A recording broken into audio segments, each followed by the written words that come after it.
You've reached the Homer Hotline with Dr. Kevin Solez. Please stand by. It's about the Basileus, not baseball. It's about the island of Samos, not the Simpsons. This is the Homer Hotline. Today we're joined by the doyen of Mycenaean and Linear B Studies, Professor Thomas G. Palaima, MacArthur Fellow, and now Emeritus from the University of Texas at Austin. Hi, Tom. How are you? I'm well. How are you doing? I'm doing fine. Glad to hear it. And are you, you're in Texas? Yeah, I am in Texas. I just got back. I think it's fortunate we're having this talk with each other when we're having it, because I just got back from the 16th International Mycenological Conference in Linear B. The script we're going to be talking about was discovered in 1900, and then a bigger batch of the tablets and more with more X, and the text was 39.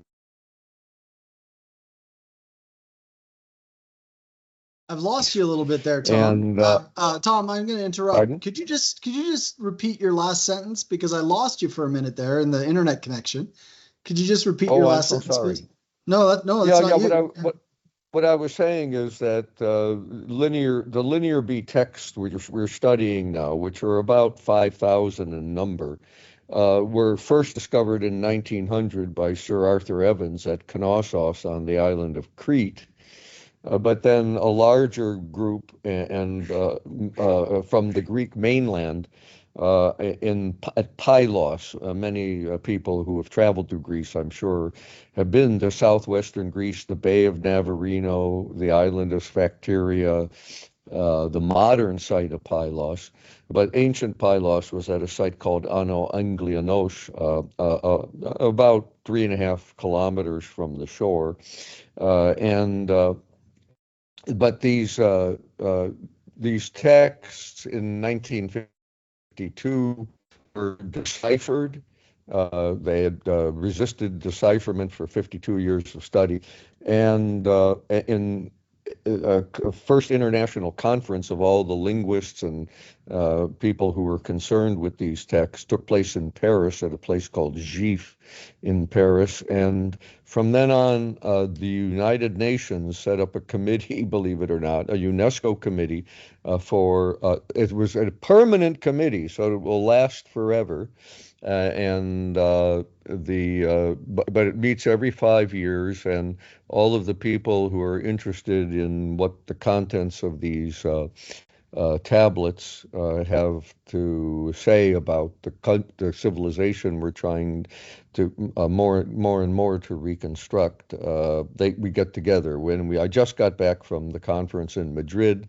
There were 56 participants, 49 papers given on a whole variety of subjects, and so this is very, very timely, because I have all these ideas of the world's best scholars in dealing with these texts dancing through my head.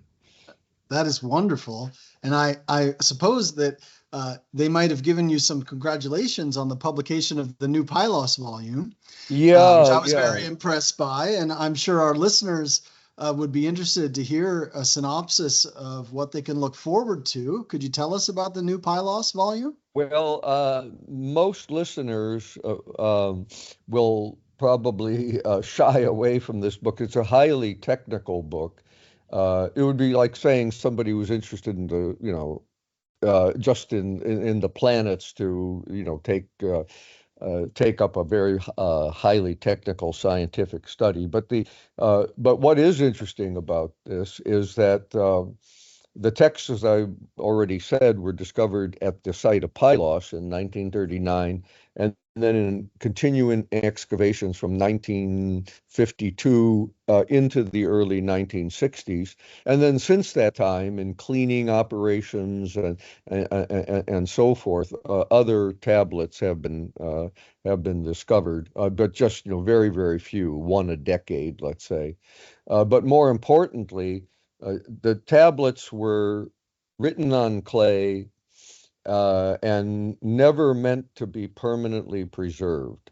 They would be written on clay and then dried, having the writing being literally drawn into the clay with a pointed stylus or a blade-like stylus.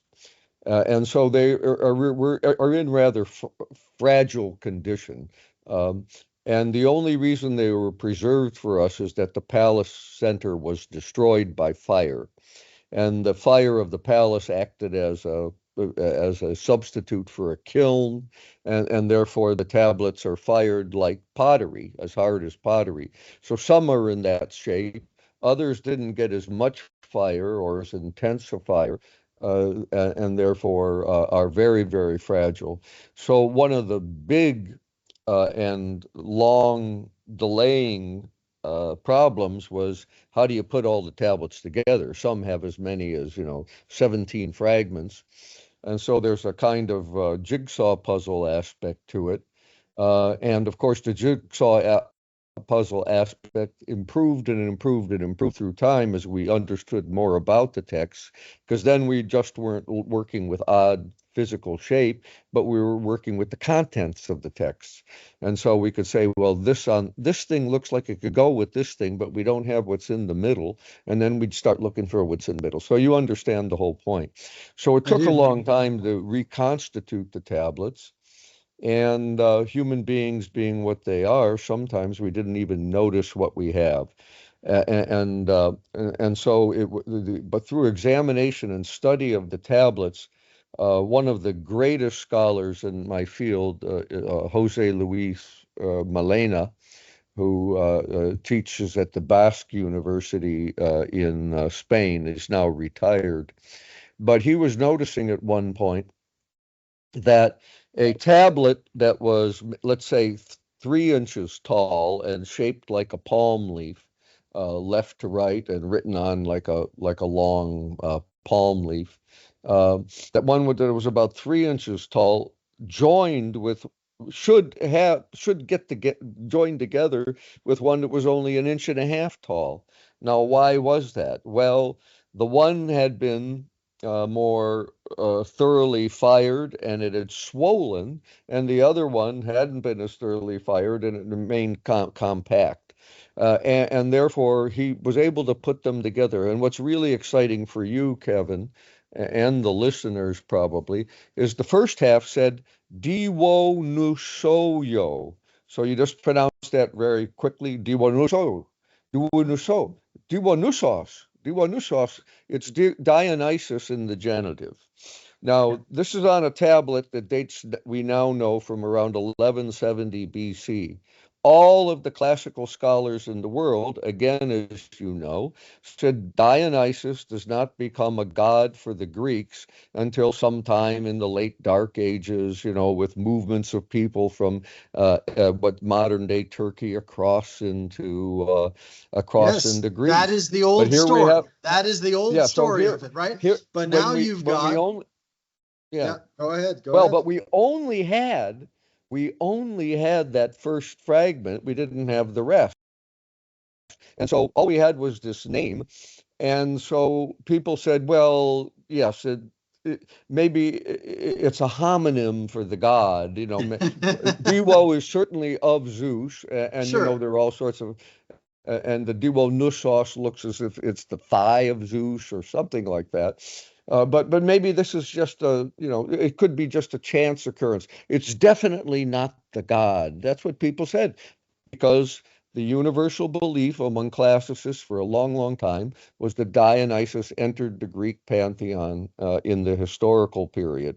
Yes. As the historical period was not the pure prehistoric period. No, that's right. And you can notice in the Archaic period that there is an increase in frequency of references to Dionysus as the Archaic period proceeds. So early Archaic literature does not talk about Dionysus very much. Late Archaic literature does. So there you have it, right? That was our old story. But you're saying now we have the final Bronze Age evidence. There is evidence in the final Bronze Age. Yeah. Even so, there were skeptics. But the right side, that we now know the right side that we now know joins has Escara, the fire altar of Dionysus. So we know this is a god. It's definitely Dionysus as a name, but that was made by a join, and it was only in the 1990s that that join was made. And even so, it took a while for people to be convinced that we find, and there were other fragmentary texts that helped support this, where we didn't have the full God's name, but just a part of it. But again, so we study the text through context. So what's important now is the Palace of Nestor 4, which got me off on this excursus, is the definitive publication of all of the physical tablets. And as you know, it's like from Inscriptiones Graecae or the great collections of Latin inscriptions. It's extremely important to have the editorial history of the text, to have the physical features described, and photographs. In linear B studies, we've been able to use RTI technology, reflectance transformation imaging, which allows us to look at the texts, even blow them up, let's say 300% without any loss of resolution, have raking light come in from any angle of 360 degrees that we want. It's a spectacular tool developed by art historians. So you can actually see it sometimes, the text better on your computer than if you have it right in front of you. Absolutely.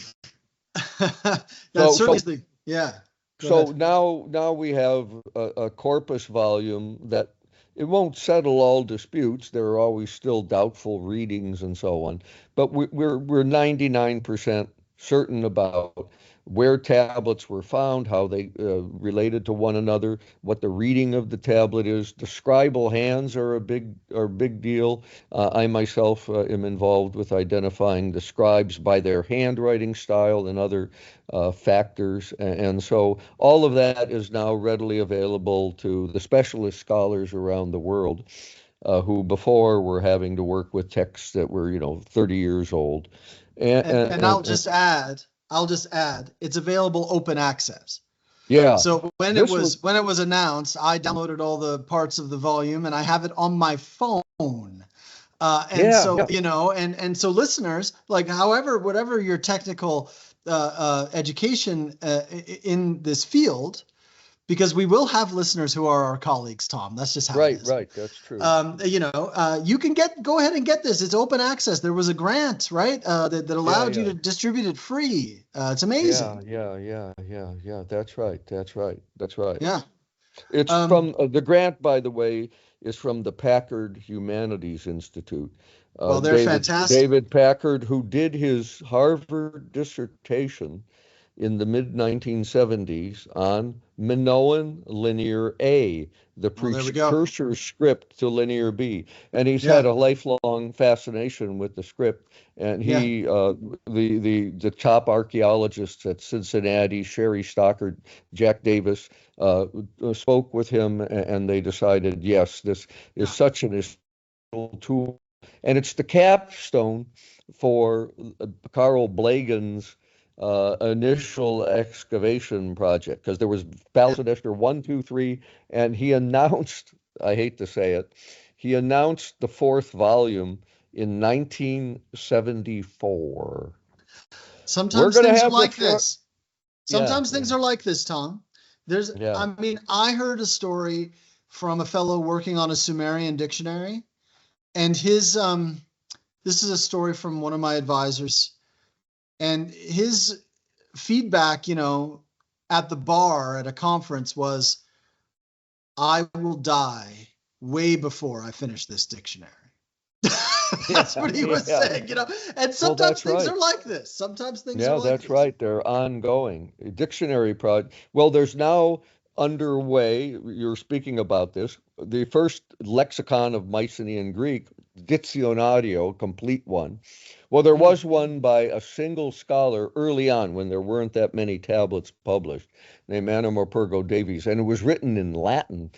It was so early on, 1961.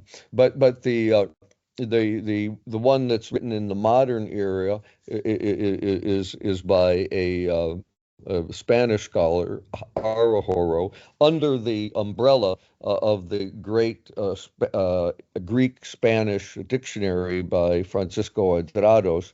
Arahoro did the Mycenaean, but the first volume of that was out in 85. The second half of the letters of the Mycenaean syllabary, came out in 93. And then there was a supplement that came out about 4 years ago. But now we now have definitive publications from all of the major sites, and so they're redoing the dictionary, and certainly Francisco will be looking down upon us when this is completed. But he's he's been over this for his whole career. So specialists within the field of classics do Mycenaean texts, but then there are specialists within, it's like what do you call it, a Chinese puzzle box, or these Russian dolls, one within the other. Yeah. During my career, I've witnessed what I consider to be a revival of interest in the Greek Bronze Age. Now, I don't know if I need to explain that a little bit more, but there was a time under the influence of the cultural phenomena of the 90s and early 2000s, where people who worked on Homer became less interested in the Bronze Age and intensely interested in the social world of the Archaic period. And then that shifted. And so I, because of publications coming out in 2010, 2011, the Ahyawa text, this sort of thing, I've worked with that and made my tiny contribution to a Homerist also engaging with Bronze Age stuff. But I wonder, from your perspective as a Mycenologist, has there been something of a renaissance of interest in the Mycenaeans, and in particular about the relationship between epic and the Bronze Age over the last few decades? Like, did you perceive that also? And are there examples of that revival and interest? Well, I think there are. I mean, for example, there's the Cambridge, I think it's called The Guide to Homer, and they had me do an article on Onyx and Basileus. You started the whole program with Basileus, and Onyx is yet another term for high ruler, as you well know. And they had me do one on war in the Homeric poems. And one of my specialties, for 35 years, I've taught about the human experience of war and violence, and I've worked with vets and so forth. So my article in there is highly focused on what Simone Weil would call, the Iliad, the poem of force. How is violence portrayed, and what do we learn from the Iliad? So I am going to say this, and maybe you, Kevin, will push back against it, or maybe some of the people listening to the podcast will push back against it. But I think it doesn't hurt interest in the Iliad to have wars going on in cultures. Sure. Because it is the quintessential. There's nothing that will ever top it. You can think of, you can think of Tim O'Brien's The Things They Carried. You can think of James Jones's great works in the Second World War, Ernest Hemingway's For Whom the Bell Tolls, and things like this. But nonetheless, and the great poetry of Wilfred Owen. But the Iliad still sits supreme as almost a generator of all these other great and all of these other great war writers, as with Simone Weil, go back to the Iliad as a touchstone. So one indication of this is Aquila Theater in New York, started by Peter Meineck, who was one of Her Majesty's Marines and was there in the troubles in Northern Ireland and saw violence. And he came to the States and had this idea called the Warrior Chorus, where we would read from Greek tragedy and from Homer with veterans, and they would explore their own experiences by working through what the characters in the Iliad and the Odyssey were going through. It was a fantastic program. It got major grants from the National Endowment of the Humanities to put on full-scale plays, to have scholars like me working with local vets. And so one of the reasons for the enduring interest and the renewed interest in these last years, I think, is the sort of delayed reaction effect to what was going on in our own country with Iraq and Afghanistan, and the celebration of the new translation of the Iliad by the University of Pennsylvania professor.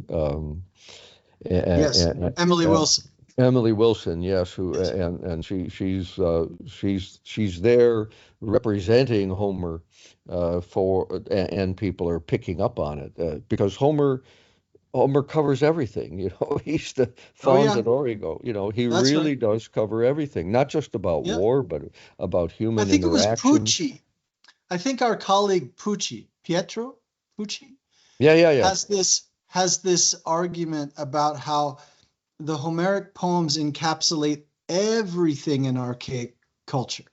So they were kind of like a capsule that was meant to, right? It was meant to suffice as the information about the past that you need to guide your life. That's right. That's right. Right. And so everything, marriage, war, animals, diet, friendship, parenthood, just everything you can imagine is in there. And I found that would be a very persuasive formation from Pucci. I was yes. That is it is a universal handbook, and I mean a guide for us. But you mentioned animals.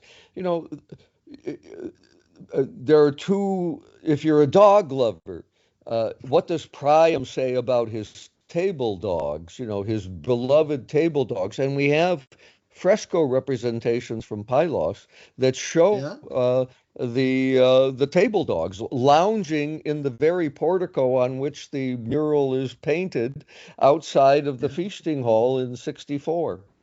Feasting and Hearth Hall in 64.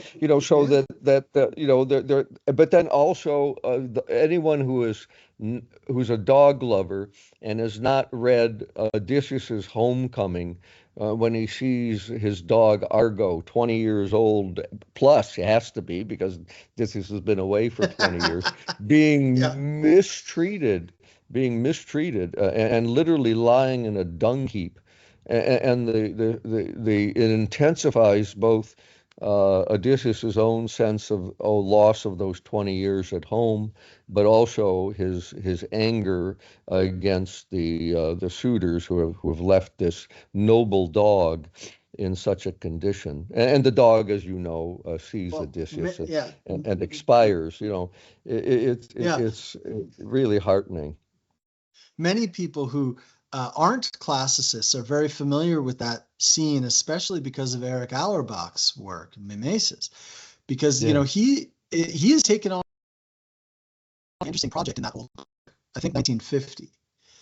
And the project is, what is the difference in the representation of reality between the Greco-Roman world and the Semitic world?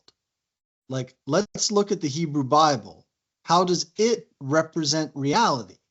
Then let's look at Homer. How does it represent reality? And then through those two touchstones, he theorizes about mimesis, the representation of reality in literature, and his you don't have to get too far into mimesis before you read about Odysseus's scar about hmm the people who recognize him when he didn't want to be recognized, including the dog, and things like this. So anyway, there's lots of English scholars who are probably still made to read that on reading lists, portions Yeah, of yeah, Auerbach's yeah. That's right. Mimesis.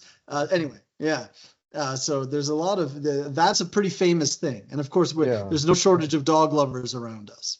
Yeah, but then as far as you were right too in terms of the scholarly interest among Homerists in the Bronze Age. If these things go in pat, I was just rereading. There's a very fine article that came out in 2014 by John Bennett, who's a leading person.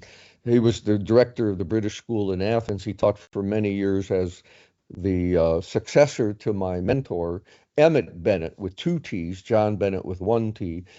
But they were back at University of Wisconsin representing the Greek Bronze Age and the Linear B tablets at both of these, both of them at this great institution. But Bennett wrote a very fine kind of summation in 2014 of how we have to deal with what the Iliad is telling us about and the Odyssey are telling us about contemporary society and the Bronze Age past. And I think that's that too has become a question, and it maybe becomes a question when we're actually, as a society as a whole, losing an appreciation and a grasp of history and the lessons of history. I really feel that very deeply. So for me to be writing about the Iliad and inspecting the Iliad and saying what are the working with veterans in extracting the moral and social lessons of the Iliad.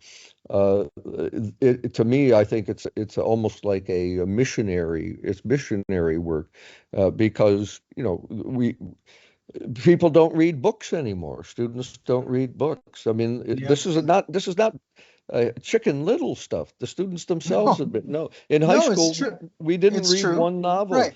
And And there was a it's a lot favorite. of, Remember, yeah, it's a lot in the of heavy lifting Chronicle of for Higher us. Right. Education, Chronicle Yeah. of Higher Education said Yeah. this is going on at Harvard. Yeah. Students will be No, in a class and said, "We've never read a book before." I know, I know. And it's a lot of heavy lifting for us. I mean, throughout my career, there have been changes in the preparation of high school students when they show up in first year university classes. Now, I try not to complain because there have been changes such as that going on for a very long time. hmm And I just know personally, because I do the work, is that there's a lot of heavy lifting getting people up to speed. I know that we have colleagues who say, well, they didn't read in high school, so I guess they're not going to read in my introductory classes. I feel that that is a unacceptable position for us to take. We have to do whatever we need to do to support the students so that by the time they're out of this introductory class with me, they really have read some primary sources and translation. Right. They really have. They've sat with that stuff. They got over the anxiety of sitting with a book and feeling like I have 40 more pages to go. You know, they've done it. They've done it, or they can't do the work that I require of them. So, it's hard for them, and I sympathize with them because they also went through an education system where some of their primary and secondary school teachers were telling them things like, oh, well, you're not going to have to do this. Everything's going to be online and blah, blah, blah, this kind of stuff. But, I have a lot of students in my first year classes who have never written anything without predictive text. I'm not talking about AI, but I'm just talking about standard predictive text, like on your phone.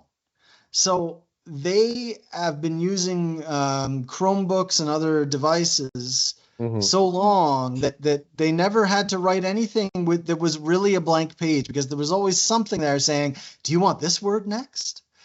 And then I require them to really face the blank page. And that's not easy for them either. That's right. And anyway, I don't feel like I have a choice. I think if I'm going to produce results similar to the results that were produced in me by my professors, I have to require this of them. And I don't really the have other an option. irony, as you were talking about this, which is a little bit of an excursus, I think, for both of us. But Sure.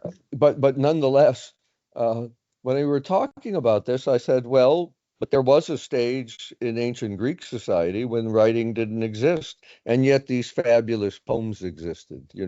Right. That is the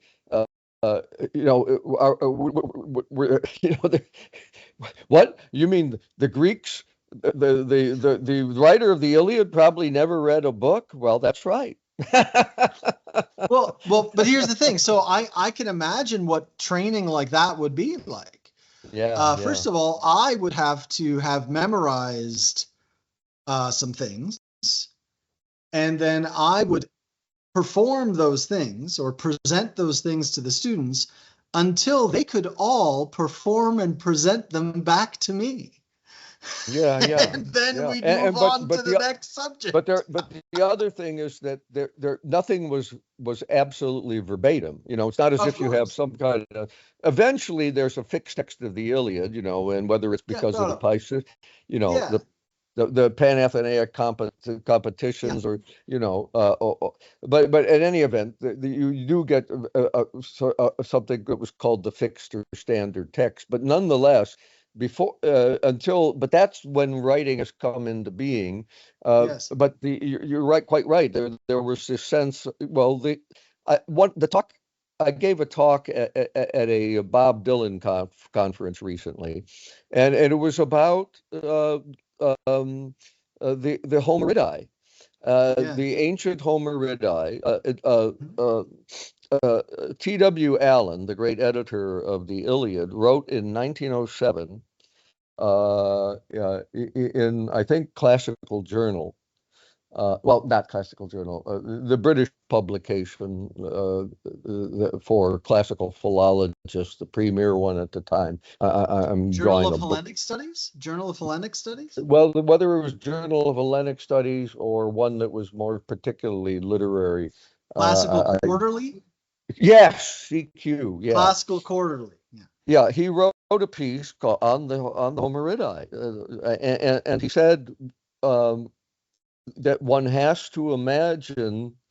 He was pushing back against this, that people who called themselves the Homeridae, that is literally the sons of Homer, using what's called a patronymic, like Johnson, Johansson, Nilsson, but that they actually felt this because they were brothers in arms. So it was either both a kinship affiliation, but the kinship is not by blood, but by this is what we practice, this rare art of being able to sing out for an hour or 2 hours the splendid stories of the past, to keep them alive in the oral repertory. This is the first cloud. This is the first cloud depository. No, it is like that. It is. The brains of these, participants. So he said this was really felt, but that over time, it was more like a Kiwanis club. These guys were artists, but they came together every once in a while. And then finally, he said that one of his colleagues who had been addressing the editions of Homer had more or less nailed the coffin by saying that Homerides is no more than a synonym for Homerikos, which is crazy. The one is an adjectival ending, and the other one is an ending that specifies kindred relationships. Right. Like in a professional association. Like a professional. It's like a guild. Like the APA. Yeah. So it had no meaning. And he said you have to think back to the time when these things are being produced as oral poetry, and the kinship that was absolutely necessary between one oral poet and another. Just like the old tradition of the blues on the Chitlin circuit. These blues guys would be on the Chitlin circuit. A young guy up and coming would hear one guy sing a song one way, another guy sing a song another way, a third guy sing a song another way, and then they would take their choose. They wouldn't just pick and choose artificially, but they would have learned, and then they would adjust, and then they would create their own spontaneous lines. And then they would feel the kindred association of being a blues master. That's right. And lots of great musicians who are among us today if they were also classicists, they would be incredibly eloquent in explaining how it is that you start from zero, Yeah. but then hang out with people who you just admire so much, and you try to use your instrument the way they're using their instrument, and you fail and you try again, and you play with them and you learn some songs from them. But then once you get good, your version of that song isn't their version of that song. You know, so many my friends who are musicians, I know that they had an upbringing like this, and the great master of the art for them was a parent or a neighbor or maybe a teacher in school, right? As something like that. But they took to it and they spent that time, and that's training in the oral tradition. That's because they didn't read a book about how to play the guitar and sing a folk song. Right. Yeah. Absolutely. And the other thing that springs to mind is that Leonard Cohen, when Bob Dylan got the Nobel Prize, was interviewed about, was this right? He said, not just right. They should have given him 3 Nobel Prizes or something like that. But then he said this. He said, we don't write the songs, they come to us. And I actually wrote a scholarly article, it's going to be published in a festschrift, about likening the inspiration that comes to a Leonard Cohen, and Leonard's talking about Bob Dylan. He said, we don't know where it comes from. We have to keep our machines well operating and be receptive when the moment comes. But otherwise, we don't know. And then if the readers of this podcast just go online, you probably can find Ed Bradley's 60 Minutes interview with Bob Dylan, which was done in 2004. If not, go to Martin Scorsese's No Direction Home, his documentary about Dylan, and it's excerpted there. But Bradley asked Dylan, how do you write these things?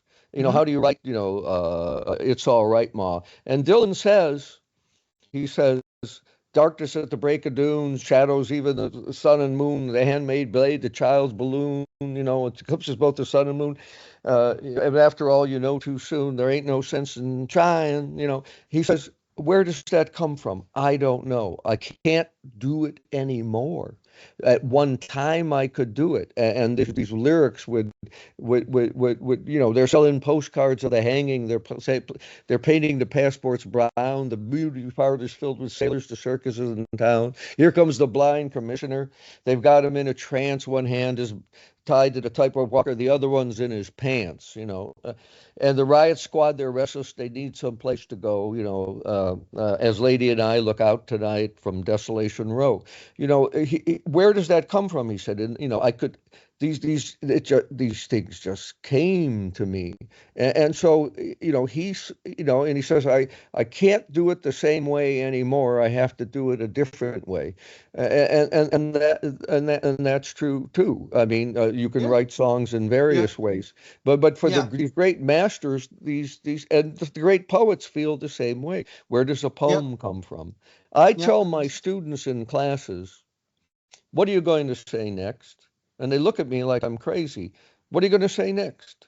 And then they'll say, well, you're going to say that, are you? Why did you say it in that particular way? Why did you hesitate responding to me? And then why did you say what you said in response? And I said, we don't know what we're going to say next.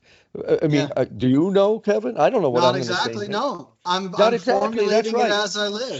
So if you just take a moment for a lot of these things that seem almost preternatural, supernatural, then you can say to yourself, well, if I break it down, I'm doing something equivalent. I'm never going to be a master poet and produce something like, especially, like this that Dylan was producing in the 1960s. And even Dylan says he's not going to do it anymore. But you still have to come up with ideas, and ideas come from somewhere. And where do they come from? Well, the Greeks say mnemasune, and these 9 and the muses, right? Well, this is so interesting to me, because in the way that you are a Dylanologist, I am a Cohenologist, and so is my father. My father, Kim Solez. Me and my dad have done a lot of work celebrating the work of Leonard Cohen and thinking about it and writing about it and whatnot. And so the theorization of the songs and where they come from in Cohen's works, I would point at the beginning to the song Tower of Song. Mm-hmm. Oh, yeah, that's right. Because in that, he's talking about what it's like to work in this business in relation to all these greats and what it feels like. And, you know, I bid you farewell. I don't know when I'll be back. Yeah. They're moving us tomorrow to the tower down the track, but you'll be hearing from me, baby, long after I'm gone. Yeah. You'll be here. I'll be speaking to you sweetly from a window in the Tower of Song. Yeah, that's right. Okay, that's so right. there's some theorization about, hey, where the song is, how it influences others, where it's coming from and where it's going to. But, you know, in that song, there's Hank Williams. There's other people that Cohen was thinking about. When Cohen talks about his early influences, you know, it's all Quebec country music. This is country music in Quebec at that time. Serge, I forget, Gaines, I think it's Serge Gainsford. Anyway, some guy, anyway, there's just this Quebec, they called it country. We would call it folk. And that was, he looked up to these guys. He obviously looked up to Hank Williams, like the first Hank Williams. And when he wrote that song Tower of Song, he said Hank Williams Sr. was 100 floors above him in the Tower of Song, right? Wow. Speaking sweetly from his window. Everybody's hearing him, listening, getting the whatever it is that causes the songs to come eventually, you know? Anyway, fascinating stuff. So we dealt with the question. I mean, I have a question here about what attracted you to the work of Dylan. I'm not sure we need that, but as you see the thread here, I have Mycenaean studies, war and violence studies, and Homer. Those are my big three areas of scholarly interest and even public intellectual interest. I've written 300 newspaper commentaries over 20 years, and I do a lot of book reviewing. But those are my three main bailiwicks, but they merge. Because we have the images of lyre players famously on the throne room of Pylos. If you're facing the throne from, we should call it the hearth room. The central thing in the Megaron is the hearth. You know, and when you think about the Vestal Virgins and the fire, all these fire, light, warmth. The central hearth is the thing, and then the throne of the Wanaks probably is placed in relationship to the central hearth. But nonetheless, the central fire hearth. But nonetheless, on the frescoes behind to the right and left of the seated power figure. To the power figure's left, our right, is a out on the rocks, out in the outdoors, is a singer with a very fine striped garment of multicolor, and he has a lyre, and a bird is flying away from him, a bird with a crown, maybe a hoopoe or something like that. But you know, and it makes one think of the Wepe Ptero Enta, right? The Homer's winged words. But there he is. There's a lyre player with a lyre singing, and it's out in the open, probably at a festival event or a banquet, and then inside. When you're around the king, you're reminded of this by looking at it. And John Younger at University of Kansas, he's now emeritus, wrote a very fine monograph on music in the Greek Bronze Age, and you can get the chapter and verse there. Maybe a couple decades old, that's good for listeners too. Yeah, John yeah, Younger, yeah. you said. Yeah, John Younger is the music man. He's also a great art historian. So, Yeah. but yeah. So if we could circle back a bit, my major concern when you talk about the revival of interest, yeah, there is a revival of interest among classicists, and there's an interest in the general population, as shown by Emily Wilson, the response to Emily Wilson's Iliad and the Odyssey. Um, but the overall society, um, I keep going back to, I'll just mention this. I'm not going to go off on probably could go off on a political commentary, but they held a conference at UT in 2016, and it was called A War Remembered. It was at the LBJ Library. And so we all know that the war is the Vietnam War because it's connected with LBJ. And they brought back, Henry Kissinger was there, Tom Hayden was there, major figures. Major figures were there. And at one point, they had to sit down and talk with Henry Kissinger. And they asked him point blank, well, what are the lessons of history we can learn from the Vietnam War? And he said, Americans learn nothing from history. And he said, and then he said, the United States has effectively lost every war it has fought since World War II. This is Henry Kissinger. His look, yeah, I mean, you would think this would be a blockbuster. The New York Times would be down here saying, Henry, what do you mean by this? And how can we go about, but no, it just went by like as if he's saying, "Hey, I have to pick up some milk tonight on the way home," and then they asked other participants. Bob Kerrey was asked, and he gave the same. He said, "There's no lessons learned from history because current political figures, for them, the lessons of history are just a complication. It'll stand in the way of getting past the bill they want to get passed for their constituents, for the sake of their careers. And so no one. And then I thought to myself, did we ever have a commission on, hey, what did we do in Vietnam? Was there ever a great big public commission like the Warren Report? I mean, we had the Pentagon Papers as the war was proceeding, but did anybody sit down and said, "Boy, look at how we messed this up, and why did we kill 2 million Vietnamese, most of whom were innocent? And 58,000 Americans, and stuff like that. And so the lessons of history really are lost, and so in some ways, this makes having students in high school and in college and in graduate school, and then moving through life, read Emily Wilson, read Stanley Lombardo. Please, please, please read the Iliad. You can, if you don't like Wilson, you can go to Lombardo. If you don't like Lombardo, you can go to Fagles. If you don't like Fagles, you can go. You can go all the way back. You can choose your translation. Not hard to read, and these modern translations of Wilson, Lombardo, Fagles have wonderful introductions by distinguished scholars that give you the factual details, Absolutely, yes. But it's not going to be easy. It's going to be like me trying to read Dante's Inferno.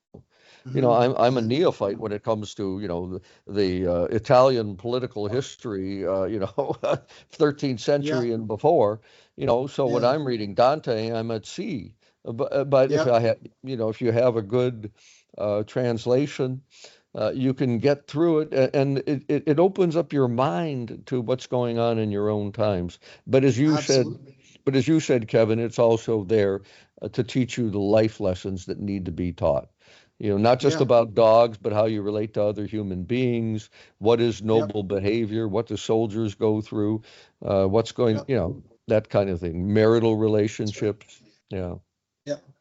So in your work, the relationship between epic and the real world of the late Bronze Age has a kind of palpability and solidity that is lacking in the work of some others when they consider the deep history of Greek epic. This isn't to slam anybody.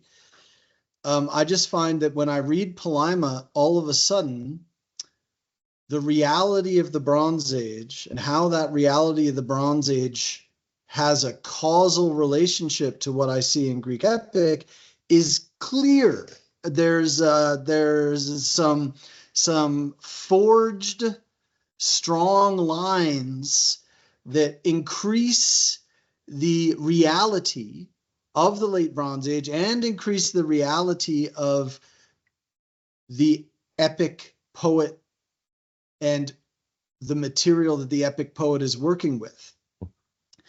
And can you say a few words about how you view the beginnings of Greek epic in the Bronze Age? So I would say, now many people who listen to this might disagree with this, but I would say that we have those discrete, uncontrovertible pieces of evidence that show that the Greek epic tradition existed in some form in the late Bronze Age.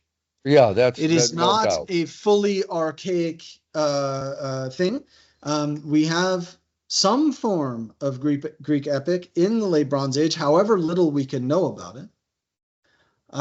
And I would hope that you would say a few words about how you view the beginnings of Greek epic in the Bronze Age, and what can you tell us about Bronze Age epic, if anything? Yeah, Greek epic in the Bronze Age. First off, it is undeniable, and this was even, it's undeniable. There are two things about the epic that are really weird, I guess you would say. One is that is the assertion by many scholars, including by May way back in the 1920s, that hexameter is not a natural meter for the Greek language. So why would you have an epic? So that the original first question becomes, why would you have an epic tradition in a meter where you have to do a lot of gymnastics in order to make it work for you? Well, the reason is, he said, and I would have all sorts of arguments too lengthy to go into here. That it was adapted from Minoan song tradition. The Minoans were the dominant culture of the Mediterranean. The Greeks were essentially, when the Minoans were building palaces, the Greeks were still living in apsidal houses or something like that. So and so they adopted a writing system from the Minoans. They adopted certain forms of architecture and so forth, cloth making. So it's not a big leap to say, okay, let's admit that. And then what we can do with the lines, because the lines because the tradition is so long, the way words are used in common language will change over time. And if you're spontaneously generating lines, you're going to run into the problem that the way you pronounce a word differs from the way the poetic tradition pronounces the word. And so after a while, there come to be changes that have to be made in lines. And these are known as, the artificialities of Homeric verse. Well, they're not artificial. They're technical adjustments to account for this, continuing the tradition, but also introducing new material. And Case Royk, who passed away, oh God, I hope it's maybe already 15 years ago, marvelous scholar, Dutch scholar. But he has a wonderful synopsis of Homer written for the European university system. But there's a purple line in Homer that happens to be about Meriones, the charioteer for Idomeneus, who are guess what? The Cretan contingent at Troy. Yeah. And Meriones Atalantos Enualioi Andre Fontes. So Meriones is equal in measure is not equal in measure. Is equal in measure. Sorry, is equal in measure to Enualius, an epithet of Homer, of Ares rather, Yes. the manslayer. But in the line we now have in Homer, there are like three adjustments so that the words that they're using never existed in spoken Greek. Right. Never existed in spoken Yeah, Greek. sure. But Like but Messenia. they have to be put in making adjustments to make the line work and not be discarded through time. And so Absolutely. this to me is incontrovertible, and you're able then to place that line and lines like it, other lines like it, back in the 15th century when you look at how Greek language changes through time. So we have Right. oral poetry in the 15th century, and then we have these palaces coming into being.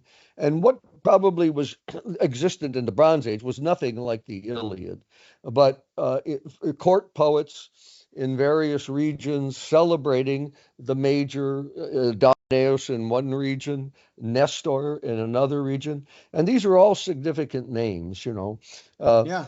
Nestor is the agent of Nessing, the tor like a doctor or a rhetor, right?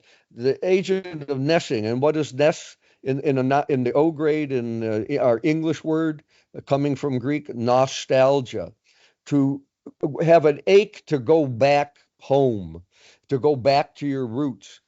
Well, what is Nestor in the Odyssey? He's the one leader who brings back all his troops. Yeah. He has a so before we had Bronze Age and before we had the decipherment of Linear B, we thought all these names were made up because they weren't used by historical Greek. One of the strange things to us who we use biblical names. I have an Aramaic name. My grandfather's Thomas, right? Why did you come from the Near East? No. But my grandparents came from Lithuania and Poland, and they were Roman Catholic. And we read the Bible, and the Bible is the Old Testament, and we name our saints after So the Greeks didn't do that. It's really crazy. They didn't do that. There wasn't a historical Nestor. Again, rare exceptions until very late. But you'll find one or two Achilles in the great lexicon of Greek, historical personal names. But Yeah. but nonetheless, but then we deciphered Linear B. And guess what? We have Achilleus. We have Hector. We have Nestianor, the guy who's the Nestor for men, or the man who causes Nestor, to Nostos. So the Linear B tablets contain about 70 names in Homer that are used by common people or maybe by aristocrats, but a lot of them are used by ordinary people in the Bronze Age. And so if you want to have proof that a poetic tradition was alive in the Bronze Age, all you have to do is look at that naming practice. They weren't making up all those names, or maybe they did. Maybe they had epic song early enough that they then started naming their kids after these characters. But why did that stop with the Dark Ages? So you get one revelation, but you then get three more. You know that, Kevin. You make a discovery about electricity, and then all of a sudden you have 10 more headaches to worry about, right? Yeah. 10 more problems to solve. Now, if I can just restate what your central I'm sorry. Your central argument about the Bronze Age reality of Greek epic is that the words that are being manipulated in the lines so that they fit the meter are coming in a form that through historical linguistics we can demonstrate is a form akin to the Mycenaean form. That's right. That's it. And that's what most clearly demonstrates it to you. I really appreciate that. I'm going to end this episode with a personal reflection about my relationship with you, which I think people might find interesting. When I decided I wanted to go to grad school in 2003, 2004, I reached out to a number of people who I didn't know because people told me to do that. Email people who are in programs, that you might attend. And I reached out to you, and, most people I reached out to as an undergraduate student did not respond to me. But you did. You wrote back to Kevin Solez, the undergraduate person who was just coming out of a classics honors program at the University of Alberta. And I had said to you what I wanted to work on in grad school, and this was what you said to me. You said, you know what, this is very interesting. However, I have just had a PhD student who's completed here who worked on a project very similar to the one you're talking about. So that's useful for you to know, Kevin, that there's been a recent dissertation on this material, which you should consult. But, Tom, most people I wrote to as my 24, 25-year-old self at the fancy American universities like the University of Texas at Austin didn't reply to me, but you did. So thank you for that. It feels like a vote of confidence, right? And then the other thing. Well, I hope I wrapped it around with some caveats because, life, as everyone knows, is unpredictable. And the Iliad teaches us that in spades, and as does the Odyssey. If you come away and think of all the misadventures that hit Odysseus and think about your own life, problems cropping up, that's why, blues is trouble. Blues is trouble music, exists as its own separate genre. But in any case, I take seriously because I came from a working class background. Nobody in my family, extended family, had ever gone to college. Many didn't complete high school. They worked in factories in Cleveland. My grandparents, my grandfather went from Lithuania to Romania as a coal miner, somehow got to Liverpool, somehow got to Philadelphia, somehow got to Western coal mines in Pennsylvania. And then the mine explosion embedded coal in his face and scared the dickens out of him. So he said, I'm not going to coal mine. Well, there are cloth factories up in Cleveland. Worked in a cloth factory for about 10 years. The Depression hit. Somehow he caught on with Otis Steel Company and worked in the steel mills for another 25 years. Till he was 75, he was working in steel mills. If you have somebody doing that, you say to yourself, if I'm given the advantage to go to college, I really ought to honor my grandparents and figure out something I really want to do with my life. And luckily, I was a math major, but I luckily took a course in Greek history. And somebody said, well, you better learn Greek if you want to do Greek history. So I learned Greek. And then I read the Iliad, the first 10 lines of the Iliad. And I said, I'm going to be a classics major. And I have a degree in math. I was already taking graduate courses in math. But I said to myself, and then when I came to the point of a dissertation, people said to me, don't do it in linear B. That's the kiss of death. Who's going to hire a linear B scholar? And it was almost true. It was almost true, but I got the one job I needed at Fordham University, and I had a wonderful chair there named Bob Pinella, who does late antiquity literature and now retired.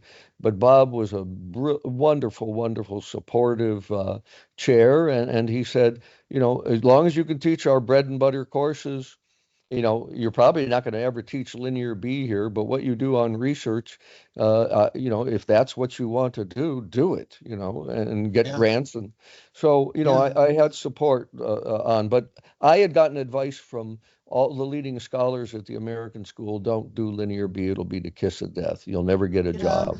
But people often get bad advice at the American school. The American School of Classical Studies in Athens is amazing, but there's a lot of pressure to conform to whatever is popular at the moment. And the thing that really animates a scholarly career is not conformity.